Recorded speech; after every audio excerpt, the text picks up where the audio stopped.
One. Hi, everyone. Good morning, good evening, good night, whenever you're watching this. Welcome to the third episode of Old Monk Nights. I have with me two very distinguished gentlemen, Shashank Malia from Mumbai and Arvind Bhaskaran from Bonn, Germany. So today after having very intense discussions over the last couple of weeks, we decided that we'll tweak the format a bit. So the format now is going to be, we talk about in the last 2 weeks, what has happened, which really made us laugh or something like that, a pop culture reference or something, or a sports thing. Then we get into the three questions. Today we will be discussing about IPL, so stay tuned. And then after that, there's a little bit of a special bonus for all of you if you stay back and like, share, and subscribe it also, please. All right, so let's start. In the last 2 weeks, Shashank, I will start with you since you were not present in the last podcast. So I think to make it up, you should speak first. According to you, in the last 2 weeks, one thing which you really want to talk about.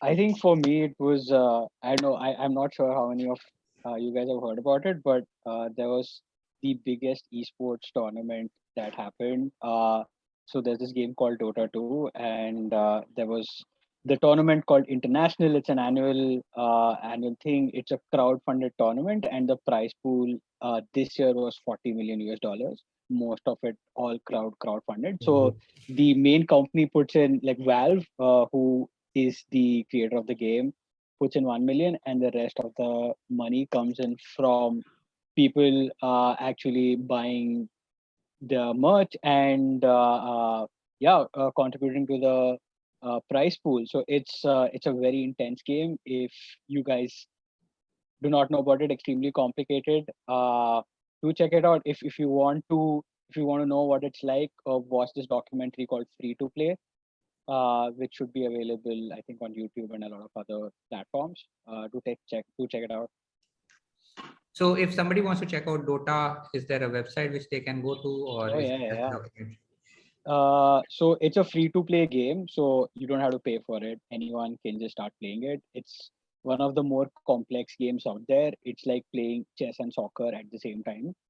So you need to keep thinking, plus you need to keep using your reflexes. Uh, it's got a really steep learning curve, but it's a fun game.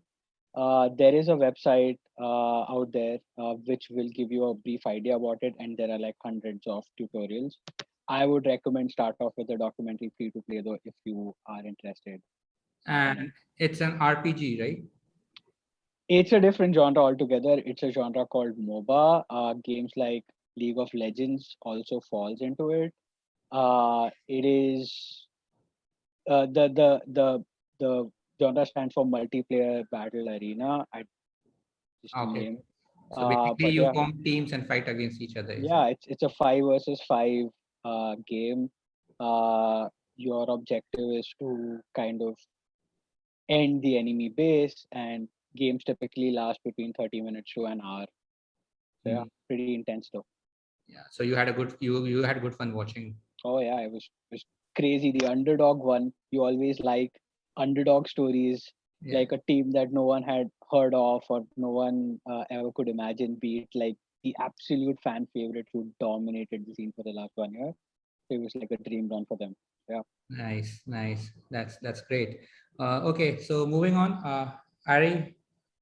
Yeah, I think for me, it's not exactly a last 2 weeks trend. Probably the trend started at the beginning of this month, but it really has picked up traction in the last 2 weeks, and that's Squid Game on Netflix. I watched it when it came out and the first hype first started, and you'll either really like it or you will absolutely hate it. It's one of those. It's very polarizing.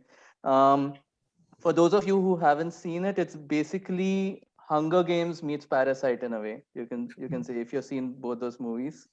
It's very in line with a lot of trends that are happening in South Korea now around people being in crazy amounts of debt. But at the same time, it is really in your face in terms of how so essentially, without spoiling too much, the premise is it's a bunch of people who are like really downtrodden, in debt, giving up on life. They are given an opportunity to play a game where they can, if they win, they clear all their debt, they can start afresh, they'll be super rich. But if you lose, you die, essentially. It's very, very in your face. It's the visuals, the set design, everything is really, really amazing. And it'll keep you on the edge of your seat throughout. It's one of those series that you cannot stop. You have to binge that series. You cannot stop it in between. Yeah. I Yeah. I saw the first. I have seen the first episode till now, and I'm going to finish it in the coming week, most probably. Uh, yeah, it is the most successful Netflix series apparently since the time Netflix started. It has made it like around $80 billion or something like that. It is the highest earning Netflix series since Yeah, Bridgerton. I think Bridgerton 80 held the million record dollars or earlier. something it has already made for them. Yeah, So yeah, yeah. And it's really having an impact. I mean, it's unfortunately having a lot of negative impact also on society, because the problem is a lot of kids are watching it, which is very surprising. I don't know why Netflix has not put kind of a filter and ensured that kids cannot watch it. But a lot of kids are watching it and trying to replicate the games. There's been a lot of reports of violence in schools with kids trying to play those games. I have some people I know who say, their kids saw it, and I'm like, why did your kids see it?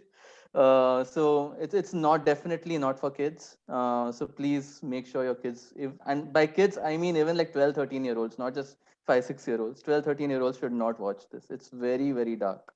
But for people who can handle it, it's amazing. I'm hoping to Yeah. finish it this week.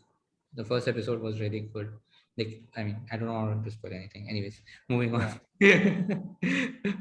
Okay, for me, so it's not something of a trend or anything. It's just something that happened today while I was shopping for my new United jersey. So I was in the shop, and it's the Premier football shop here in Singapore, which is like an official, I think, Premier League shop. So I was there, and while they were printing the name behind the jersey, I just happened to speak to the person. I asked him, "Hey, are you getting inquiries for Newcastle United jerseys?" He said, "Yes." He said, "Oh yes, I have been getting it at least. It has gone up at least 300, 400 times more than the interest there was beforehand." Yeah. And then I said, "Oh, is it because of the takeover?" He said, "Yeah, money brings people, money gets you new fans, right?" So I and him had a laugh about it. And then I told him, "You should watch my podcast." Yeah, So yeah. yeah, that was it. The interesting thing will be to see if people are buying it for a joke or they are actually becoming fans. I think Because what if you from see his, in Newcastle, you have all these people dressing up as sheikhs and yeah, yeah, yeah. putting, They are asking them whatever not that to is do called. it. They are Yeah, asking they're them asking not them to do not to do it. They're dressing up as Arabs and it. going to Yeah, stadiums. So they're taking it as a joke almost. yeah, Uh, yeah. but yeah, So it's going to be interesting to see if some real fans come out So of I this. think from the tone of the person who I was talking to, it seemed that there were real inquiries from people. So these are the people who jumped ship from United to Chelsea to Man City to now Newcastle United. Plastic fans. Yeah. Yeah. So let's not talk about it. Let's move on. Yeah. Okay. I think that's. Let's move on to our next topic here, which is last week we discussed about the EPL. So it's just fair that we discuss about Indian Premier League, IPL, which is cricket.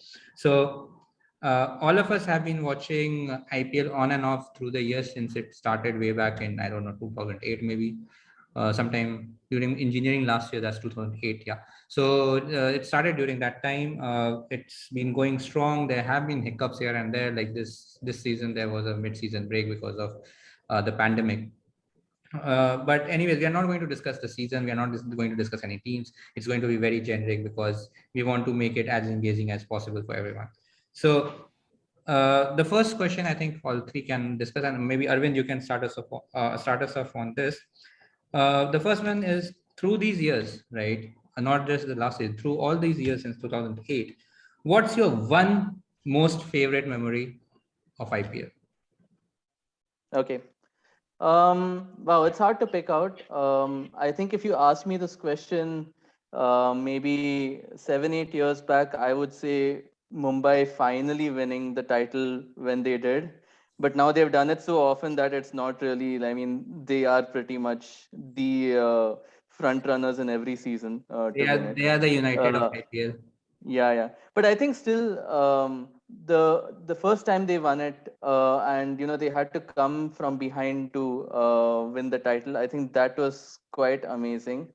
So they, for the longest time, on paper, they were always thought of as among the strongest teams, and they always had an amazing squad. They were always back to win the title, but it took them like what, 5 years, 5 years to finally win it. Once initially it was always Chennai. Everyone was always talking about Chennai. Mumbai always flatters to deceive, but finally I think in 2013 they just had run of the run of their lives. So when they lifted the title in 2013, finally like, okay, now they're on the stage, and then after that they didn't stop. So, and then it became this trend that they would always win only every alternate year. So they won in every odd year, so 2013, 15, 17, 19, and then last year they were like, okay, it's again an even year, there's no chance MI will win next year, and then they finally won it back to back. And then we were all now hoping, okay, maybe this year they'll make it 3 in a row, but that wasn't to happen. But I think that trend of MI winning every alternate year, starting with 2013 and finally winning it in 2013, was like, yeah, finally some kind of relief as a Mumbai Indians fan. Yeah, Yeah. that's a good one actually. Yeah, more like all of us have supported Mumbai Indians for quite some time, but now I don't support Mumbai Indians because they are winning everything. So I support anyone else who is able to beat them on that day. So it's like anyone but Mumbai right now. Shashank, according to you, what's your favorite memory of the IPL? For me, I don't think I can pinpoint it to one particular thing.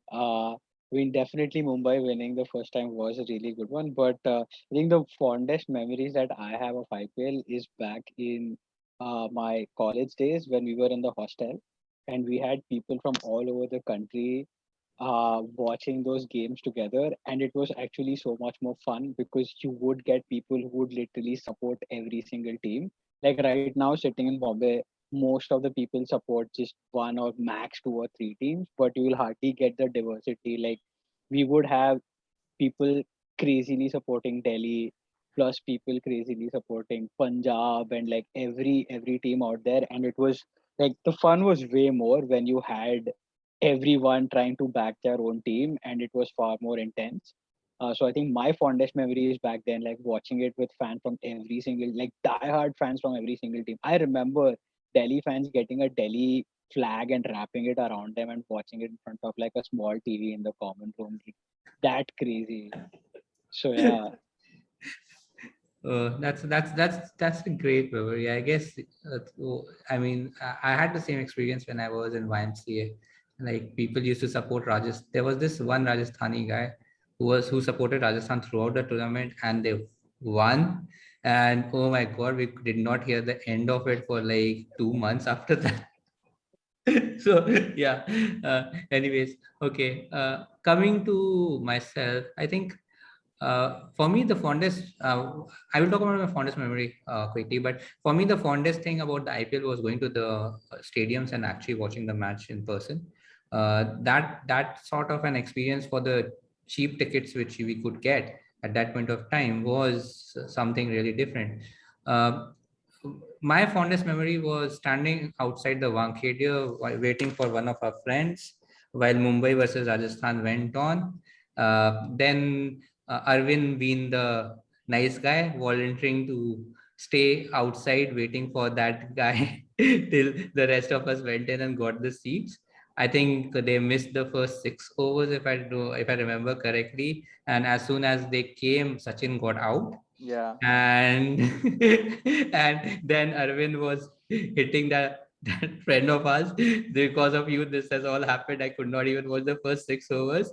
And I still remember that we had one more of our friends, Manan, who was a Rajasthan Royals supporter, and Yusuf Pathan hit a blinder of a century in that match. and Manan could not stop. Like could like the whole stand is supporting Mumbai, all right, and there's this one guy who's supporting Rajasthan and shouting Rajasthan, Rajasthan, Rajasthan. And we are trying to tell him to shush because nobody, if somebody comes and beats him up, we are not going to save him at all. So that Yeah, was that match, the first part of it, I mean, it's Dude, a I memory I would remember want to that match. forget, but I will never forget. It was a crazy match. Rajasthan won, right? Or did no, they lose? Rajasthan lost They lost in Rajasthan lost. spite of yeah, the century. It was yeah. a Yeah. crazy match. Yeah, it's And a good then match to catch on I the I still remember stadium. Malinga coming on to ball the last overs and us starting the chant Malinga, Malinga, which still to this day, if Malinga is bowling at the Wankhede, is done. So I would take credit for creating, like I would take the credit We for literally our did group. start the chant in the last Yeah, overs. we Yeah. started the chant, and I am going to put that on record. If there is anybody who can come and tell me they started before that, I'm not going to believe you, because that was the first time that happened in Wankhede. You heard it right here, guys. Yeah. Trendsetters, Shreyas Shakil and Arvind Bhaskaran Yes, from starting the the horse's Malinga mouth, chant. as they say. You Yes. also remember, I think we were watching Mumbai Indians versus RCB, and then every time there was an RCB wicket, we got up on the seats and did the DX Yeah, that chops. was another one. Yeah. So we have had some like I have had some epic experiences in the stadiums. I still remember going for uh, Pune versus Rajasthan, if I'm not mistaken, in which Stokes scored a century. I think Shashank, you were there. Yeah, we were there. Yeah, we had gone. Then once I had gotten VIP passes for the first season, that one also was Rajasthan versus Mumbai. So I still remember sitting in right besides the side screen, and then having a Kingfisher and just chilling and seeing Graham Smith walk around, and Yusuf Pathan and all of those. So yeah, I have really good memories when it comes to watching IPL in the stadiums. Hopefully someday soon again, if they have an exhibition in Singapore, I can go and watch. All right, so that's that. Let's move on to the next question. I think again we will go Arvind, Shashank, and then me. So according to you guys, how has IPL changed Indian cricket? I think I would say maybe I will comment on one thing. It definitely has changed how players are selected for white ball cricket. I think earlier it always used to be either form based, or if you're a big name, you're automatically in there. So when you had the era of Tendulkar, Ganguly, Dravid, Sehwag, all these guys, they were kind of automatic names on the team, in the squad and on the team sheet, irrespective of their form. Irrespective of whether they were playing domestic cricket or not. I mean, you would have a certain set of standard players. Even in bowling, you had Zahir Khan, Harbhajan Singh, some of these guys as automatic names. Now, I think once the IPL has come in, a lot has to do with how players have performed in the IPL, especially when the T20 squads are being selected. A lot has to do with how players have been performed. So you have a lot of these newcomers. You have people like Varun Chakravarti now. You had people coming out of the IPL. Jasprit Bumrah was the product of the IPL, pretty much. He wouldn't be in the squad if not for the IPL. So you have a bunch of players who have now made white ball cricket squads purely because they performed in the IPL. They hardly play any domestic white ball cricket. Most of the domestic cricket they play is Ranji Trophy Test match, Ranji Trophy 4-day games. So any white ball selection has now IPL is like 80% of the criteria pretty much. So I think definitely players you perform in the IPL, you're pretty much guaranteed at some point a place in the Indian squad. Yeah, that's a good observation. Shashank? Yeah, I think the player one is definitely a strong point. I would like to make more of a point around like a social point. And I think it's an interesting observation. I don't know how correct this is, but uh, Indian cricket fans have always been viewed as extreme. So whenever like there have been stories during the I think 2003 World Cup of India losing and then people vandalizing the homes of cricketers and all of like extremely polar and extreme crowds, like either you're a god or you're the absolute trash. But I think since the start of the IPL, we have kind of you know, started inculcating like a sportsman spirit, even when it comes to losing, because you are now used to seeing your own players, though they are all Indian players, being in different teams, and you support different teams inside the IPL. You can't really hate, but it's become like losing has kind of become a little more normalized and easily digestible. So the absolute crazy, extreme fanaticism about, cricket, I feel has been normalized, which I feel is a really good thing. Like inculcating sportsmanship values is always a good thing.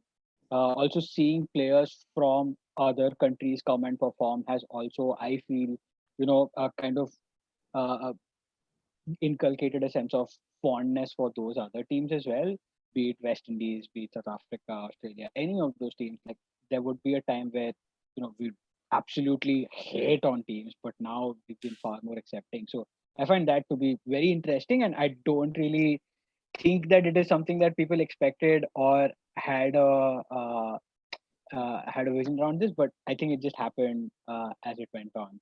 So yeah. That's but in the recent past, when there was a big case for there was a very nasty case which happened for RCB when they got knocked out. Yeah. Some not so savory things were said about Dan Christian's wife, pregnant wife. That is, I think that sort of behavior should never be encouraged, Of course, there'll and it be should idiots be everywhere. condemned.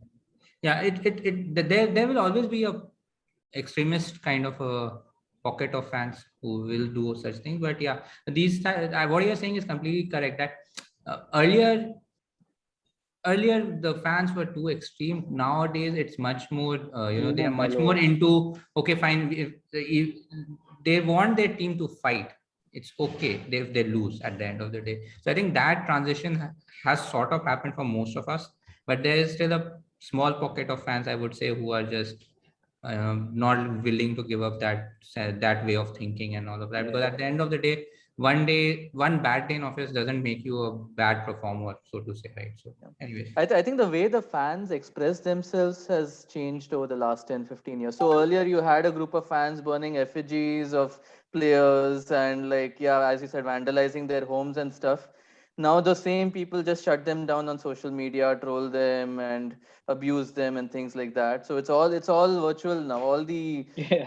vandalizing and stuff is virtual pretty much now. So it's reduced, I would say, for sure. It has reduced. I mean, it's not as visible as, burning effigies, for example, but it is very much there. You had, I think, Glenn Maxwell also speaking out recently about once RCB exited the tournament, how the kind of abuse he received. So it does happen, but probably has reduced compared to earlier times. Yeah, and I think people are more respectful also about each other when it comes to the IPL and most of the international teams, so to say. It doesn't Yeah. pinch that much now.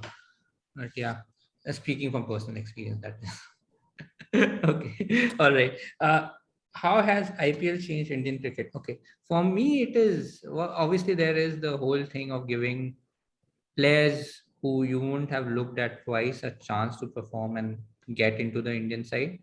Uh, and I think that is one of the biggest things for IPL, right? It has sort of done that. But for me, if I zoom out a bit and see at the cricketing world, right, it has always been the England board and the Australian board dictating terms to everyone else, right? Like, okay, obviously they were the people who were running it, so to say. ICC was like just the front, but the boards have the real power, right? So what IPL did was, obviously India was fast becoming the economic center of cricket, but what IPL did was turbocharge that. So now the thing is, India can tell England that we are not going to play the last test, and we are not forfeiting the series, and we will play it next June at Edgbaston, and you're going to be fine with it. And England has to comply. And most of the, if you go and listen to the Michael Vaughns of the world, right, they are so pissed about it because the power has just shifted, right? to, from their hand to India, who can now just say, hey, we don't want to play with you. You are not worth my time, right? Or something like, basically that's how it is. India is running world cricket right now. If the 80% of the revenues comes from one country, you can just imagine the power it wields at the international level.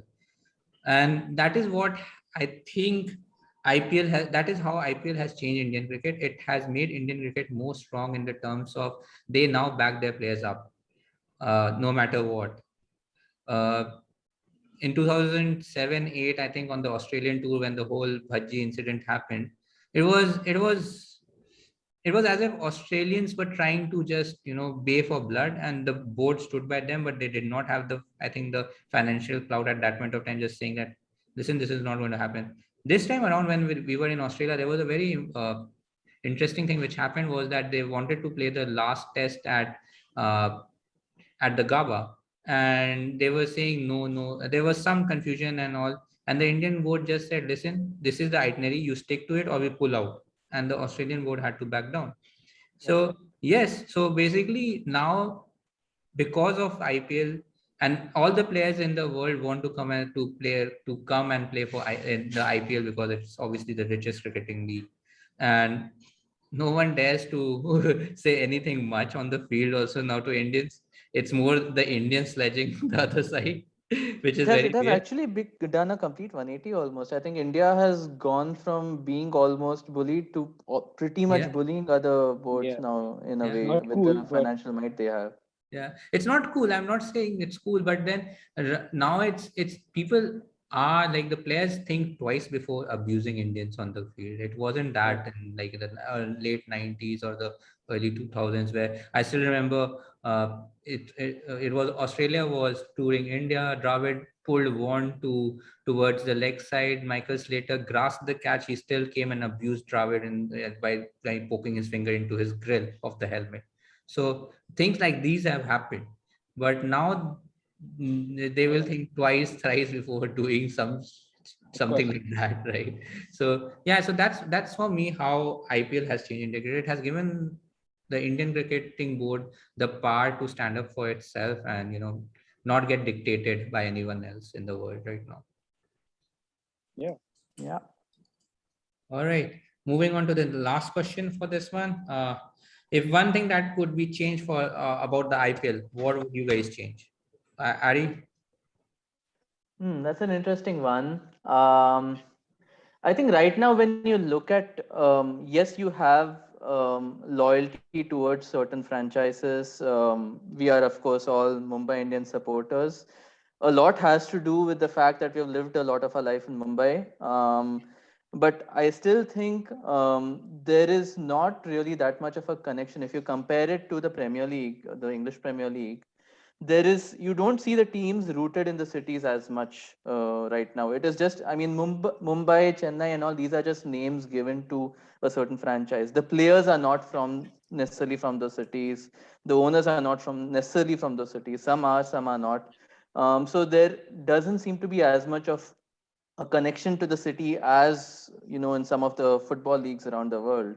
So I would probably start driving a little bit more of that local connection, tie the teams more to, being from Mumbai, having the spirit of Mumbai, like for example for Mumbai Indians, doing a bit more of that, and really driving that local engagement a lot more rather than just being a franchise. Get local talent and being make it a team that originates from Mumbai in a way. Work towards that. So I would like to see more of that. You see it definitely a lot in Europe in all the football leagues where there's a very strong connection to the city the team is from.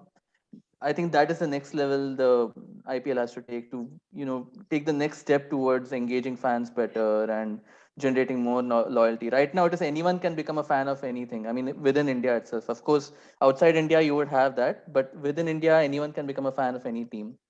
So Yeah, it's more you would player want, driven. Your yeah, favorite yeah, it's cricketer player will driven, see. exactly. It's completely player driven. It is, whoever performs the best, you become fans of those teams. If a team always finishes the bottom of the leagues, you won't have fans of those teams. But if you have that connection to the city, you You still probably will. would Yeah. have. Yeah. So Yeah. that is definitely, I would want to see that a lot more. One of the things that can be done to do that is maybe open up some cricketing academies like the Yeah. clubs have at the ground level to have homegrown talent represent them. But yeah, this is something which is very interesting. I think yes, it is more player driven, as Shashank said, right? Like if I'm a Virat Kohli fan, I'm going to support RCB no matter what place I come from.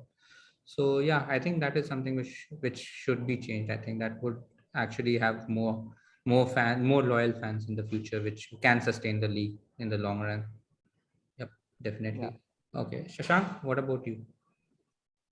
I don't know. I think this is a little ambitious, but I want to see a Series B or like a Division B or like a secondary league with a Uh, relegation system. Like I feel IPL is too top heavy at this point. They're just like two or three teams that keep winning, and it's important. Like if you want to drive more engagement, and like these are teams, like India is a really big country and a really diverse country, and there's just like 8 cities that are represented. There's a lot more cities that can be represented. Like there can easily be a secondary and division and teams from the top division getting relegated. So right now there is no fight, right? Like right now, if you're at the bottom, there is no fight. Like there's no like, it doesn't matter if you're six or you're eight. But if you have relegation, that then also becomes like, oh, at least you're not bottom two.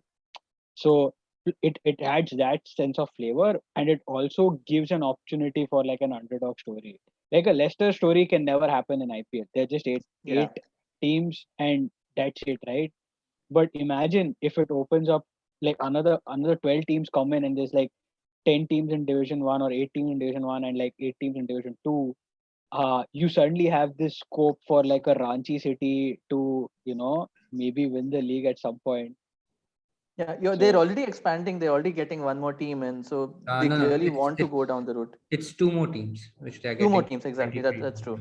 So two So more but teams. there So has yeah, to be a relegation yeah, system. the It can't relegation be. thing might come down later in the decade, so to say. But I hope they do, because that's a very valid point. Because till the time you do not have that relegation fear, I think this will actually drive a lot of fans to support their support their city clubs more ferociously, in the sense that, oh, I do not want to get relegated to Yeah, championship or whatever they call it. yeah, So exactly. that's a very good idea, actually. Yeah, should be done, definitely. yeah. All right.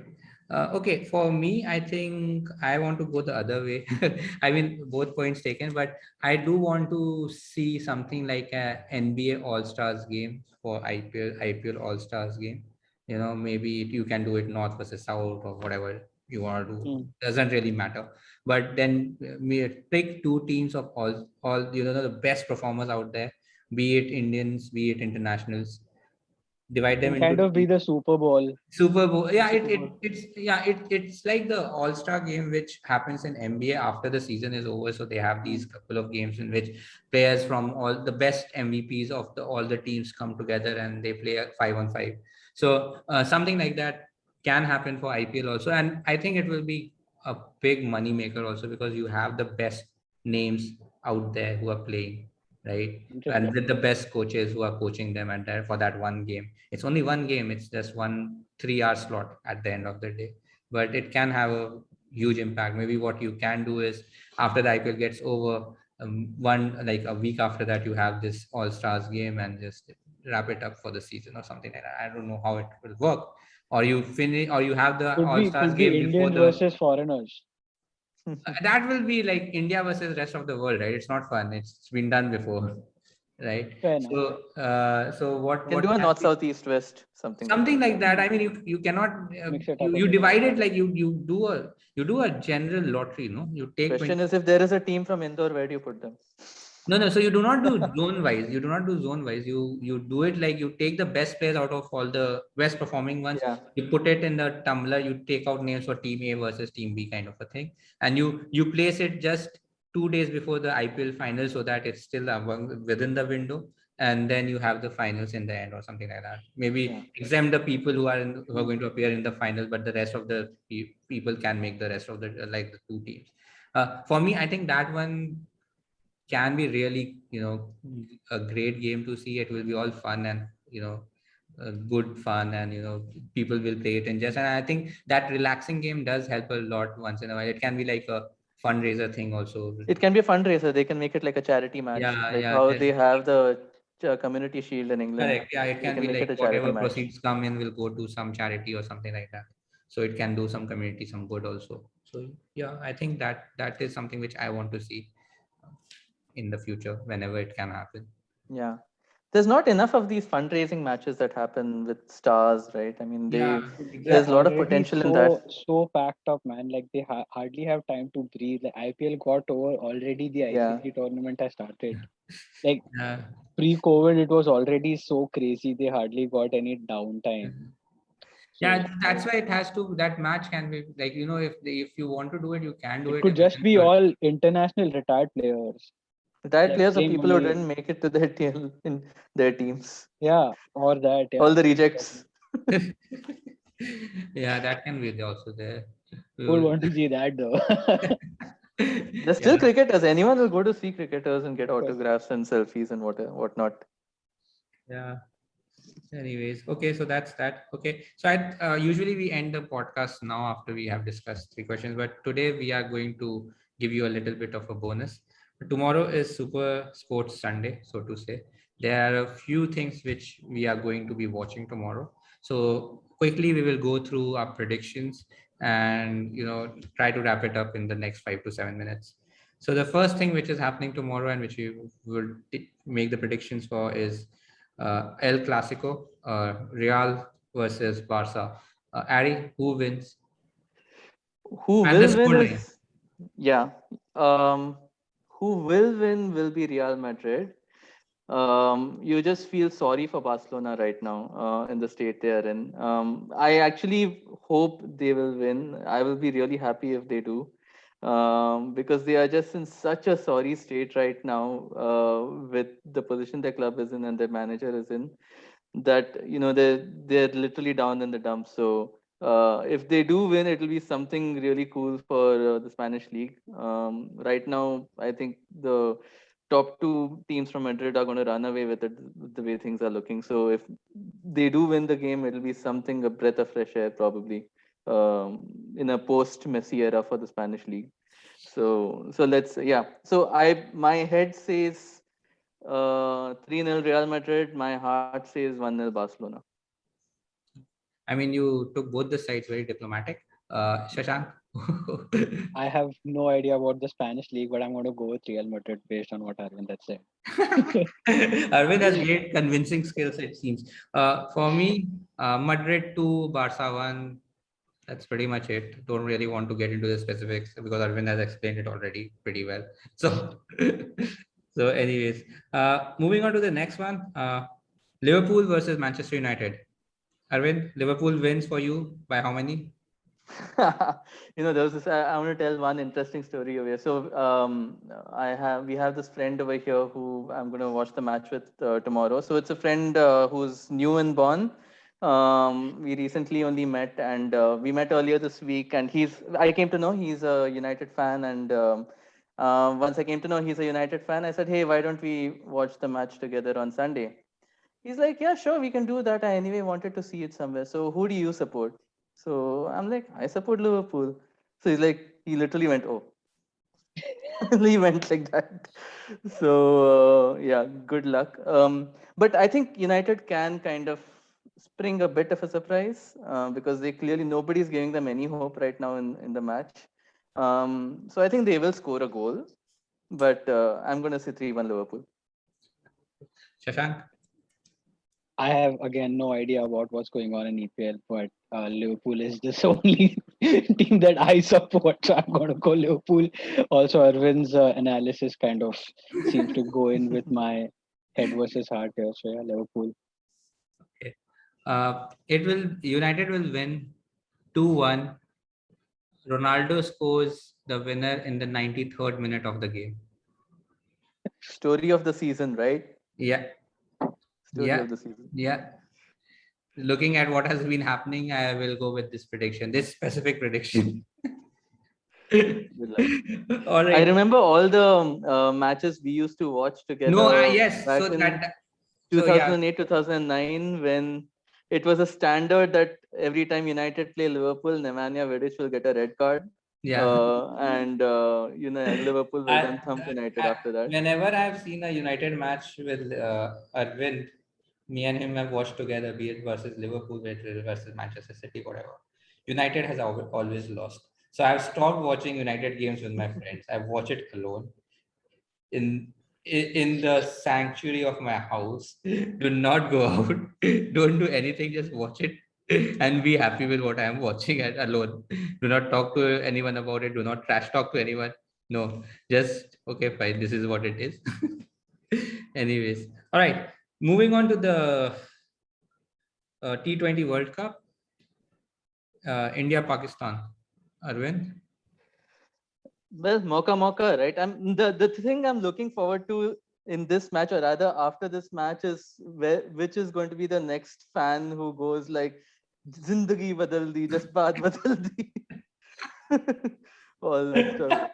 This match always brings out the best among Pakistani fans. Well, you had that one fan who was like standing like Yeah. that with an angry face. Also, all the best memes come out from this match. But I think it will be a good match because it's almost like Pakistan's home ground now. I mean, although they have started playing again in Pakistan, but they are so familiar with the tracks in UAE that I think they will put up a good fight. It will be a exciting game, I'm sure. But still, I think this Indian team is way too strong on paper um, for Pakistan to have any chance. So I would say close match, but still India would make it. Margin according to you, if India bats first, if India bats first, I would say probably they will win by something like 20 runs. I think Pakistan will give it a fight. If they're batting second, I think they will lose some early wickets, but hopefully the middle order will see them through, maybe win by like 5 wickets. Yeah. Okay. Shashank. Now this one you cannot say you do not have an idea. Yeah, of course. No, I hope it's a close match. As Arvind mentioned, we do have a track record of beating Pakistan in the World Cups. So I hope that continues as well. I would say if India bats first, India wins by like 10 runs so that it's close. And if India bats second, I think a last over finish with probably 4 wickets in hand. One-sided affair, India wins. That's it. No more comments. Yeah. Very likely. Very likely. No more comments. Like I don't want to get into it. I know my team. I know they will win. It's just by how much they can win. It's going to be one-sided no matter what anybody else says. So yeah, that's pretty much it. If it is not, then do not comment or anything. It's okay. Things happen. The only worry I have is a lot of the batting lineup for India is not in form. Rohit Sharma is not in form. Virat Kohli is not in form. Surya Kumar Yadav is not in form. So I know they say form doesn't count for anything in major tournaments, but you do have to say they are the ones who have played in UAE recently and they are not in form. So you're depending on the likes of Rahul and Ishan Kishan if he plays. So that is true, but I mean, when I have been like whenever we have gone into a World Cup or anything, the form of the best players in the team pick up by themselves. You do not have to worry about it. So I'm hoping for that. Drives them on. So hopefully, Sharma and Kohli can pick up because I think they have, especially I feel for Kohli because he has not had a good run in the last couple of years. Yeah. And hopefully this time when he's captaining the T20 side for the last time, he can deliver the goods from performance perspective also, hopefully. So one good thing that's going for us is that we are not like super reliant on batting anymore. Like our bowling is as good or even better at times. Plus it's 2020. So even if you get like small contributions from everyone, that should be enough to take you. Like everyone hits a 30, it should be good enough to take you over the line in most games. So the good thing is the bowlers are actually in form. Shami, Bumrah, Varun Chakravarti, these guys are really they bowled really well in the last. What's going to be the bowling lineup for India tomorrow, according to you? Well, it depends on whether they go with 5 or 6, right? I mean, if they will definitely go with I think 5 bowlers, 6 bowler according to what I've seen, what I've heard Rohit Sharma saying is that 6 bowler will be him. If needed, it will be him, Kohli, and who was the third one he named? And Surya Kumar Yadav, who will be taking up this 6th bowler responsibility if needed. Surya Kumar Yadav bowls? I haven't I seen. thought he was a Apparently, Okay. yes. wicket-keeper. He bowls a bit of off spin. Apparently, that's what I've heard. Okay. Okay. Yeah, I would think they would. The question is, I don't think Hardik Pandya is going to bowl. So will they really play him as a batsman? I don't think they should. I think if they want to play a batsman, play a proper batsman. So then the question is, then do they go in with the likes of Jadeja, Shardul Thakur, Ashwin, who can all do both, and then you have the likes of Bumrah, Shami, and Varun Chakravarti. So you have Varun Chakravarti and Jadeja and Ashwin as spinners who can all do a bit, and then you have Thakur, Bumrah, Shami. So you have a lot of variety, a lot of variation, and then you have players who can also bat. So that's really the question. I think the bowling lineup who could be uh, Bumrah, Shami, Varun, Jadeja, Ashwin. Hmm. Like, or I mean, Shardul I Thakur. would say it's a toss up between Ashwin and Shardul And Thakur. Shardul Probably. Thakur. It can be like Ashwin or Shardul Thakur depending on the pitch conditions. Yeah. But yeah, hopefully, yeah, something like that. Anyways, again, great catching up with you guys. Let's do this again in 2 weeks' time for Yes. another catch up. And yeah, and whoever has been listening until now, thanks a lot for listening till the end. Do like, share, and subscribe, Click the bell and icon. click the bell icon. Do leave a comment. Whatever you can do, please do. Thanks, everyone. Thank you for joining in today.